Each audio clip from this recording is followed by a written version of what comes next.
کبھی کبھی اللہ تمہاری دعا فوری قبول نہیں کرتا، کیونکہ وہ جانتے ہیں اگر وہ ابھی دے دیں تم اٹھا نہیں پاؤ گے۔ دعا میں تاخیر اللہ کی طرف سے انکار نہیں ہوتا، یہ ایک امتحان ہے کہ تم دعا پر قائم رہنے والے ہو یا ہار ماننے والے ہو۔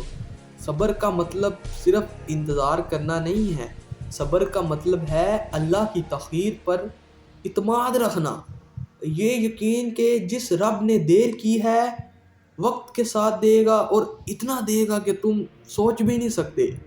کبھی کبھی اللہ تمہاری مانگی ہوئی دعا پوری نہیں کرتا، کیونکہ وہ تمہیں تمہاری مانگی ہوئی چیز سے بہتر دینے والے ہوتے ہیں۔